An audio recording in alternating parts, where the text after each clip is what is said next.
Regan Slaymaker for International Boxing News, and I have the pleasure to be joined by 1/3 of the Whitwell fighting family, Harli Whitwell. Harli, how are you today, mate, at the Top Tier Media Day? Yeah, I'm feeling good. Glad to be back. Obviously missed a couple of shows due to an injury. But yeah, I'm looking forward to the next show and looking forward to getting back out there fighting.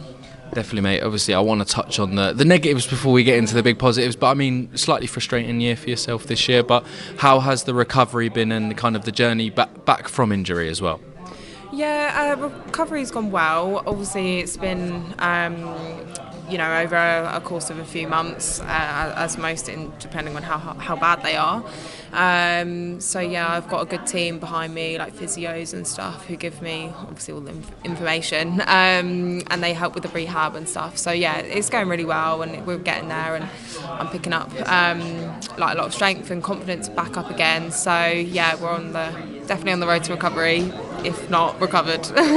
Definitely, mate, as well. Hopefully all systems go for December the 7th. Obviously, super featherweight contender, 5-0, going into your 6th fight. I mean, but for those who haven't seen you box before, Harli, what can people expect on December the 7th? To be honest, in my previous fights, everyone knows that I'm quite an entertaining, pressure fighter. But if you see me in sparring, a lot of the time I am on the back foot. I do like to mix it up a bit. I do like to look a bit sleek and stylish with my boxing. So I kind of just want to show a new side to me, where I'm not looking for the knockout like I always do, and just like applying pressure constantly. I want to take it a bit more slow, kind of look for my shots a bit more. So hopefully that's what we'll see. Different side to me, which is obviously more positive. But yeah, we're still going to see the same exciting fights as I always come into. Definitely, mate, as well. We look forward to seeing it as well. So basically, what you were saying there, Harli, you can do it all. Essentially, is what we can see. Well, yeah, I'd like to say that, but I just don't want to show that I just do one thing every time. Just come for. Even though a lot of fighters do that, I want to show that I can box, and yeah, I can use my brain in there as well as my fists. So yeah.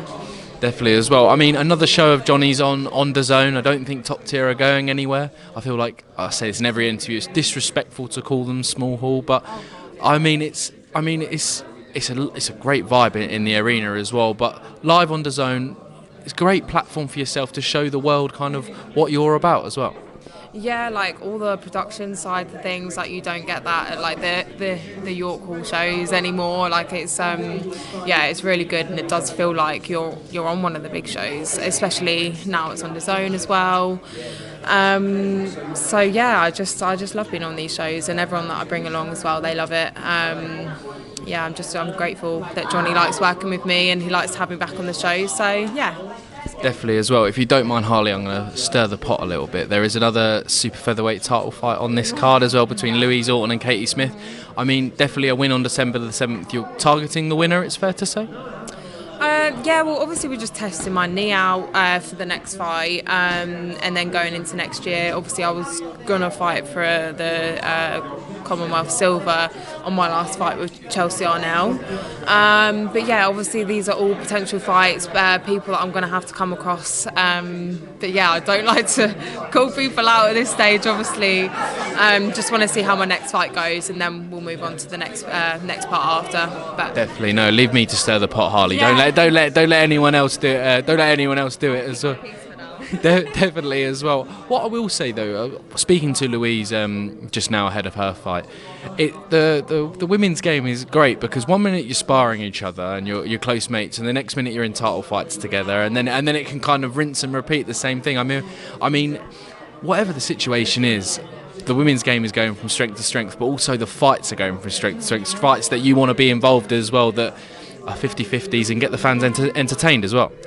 Yeah, I feel like everyone you're sparring with, there's potential that you will be fighting this person at some point. But with the females, I love it because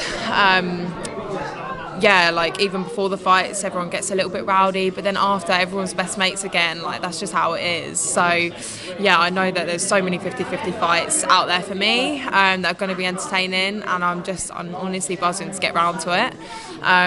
But yeah, so hopefully next year. I was saying last year, we were saying titles this year, so it's been really frustrating.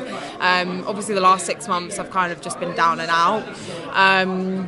But yeah, next year we're really going to start pushing for these titles, and yeah, it's just going to be really exciting. Definitely, we look forward to seeing it as well. And I mentioned at the beginning of the interview, obviously you're 1/3 of the Whitwell fighting family. Obviously Shona, Team GB, obviously training with John Ryder and Tony Sims down the Matchroom gym now as well. But your dad as well, I watched the promo, used to be a fighter as well. I mean, how does the kind of the Whitwell family dynamic bleed into the boxing space as well? Interesting question, to be honest. Is that a good thing or a bad thing, Harli? I don't really know. But yeah, obviously my sister's looking at turning over now, boxing through the Matchroom gym. But yeah, it's going to be exciting for us both, and I'm happy for her, and I'm glad that she's turned over. You know, leaving GB when she didn't get selected, so it's her time to shine as well. But yeah, it's going to be good. Obviously, we grew up doing boxing together since we were young, and then she kind of went off to her England and GB ways, so we never really trained together. And even now, so she's not we're not training in the same gym, so it's going to be different. But yeah, I'm looking forward to supporting her journey wherever she ends up. Definitely as well. Now, am I right in saying you train with your dad as well? I mean, how obviously. Sometimes it kind of like father and child dynamics within boxing, sometimes they get a bit of unnecessary stick as well. But I mean, I ask you first time, what is it like training with your dad kind of day in, day out? Interesting. Obviously we get on well. You know, I tell him straight when I'm not happy with something. He knows I can be quite stubborn sometimes, and you know what it's like with your parents. So, but yeah, it works well. We're a good team, and he's got my best interests at heart. So yeah, it could be better.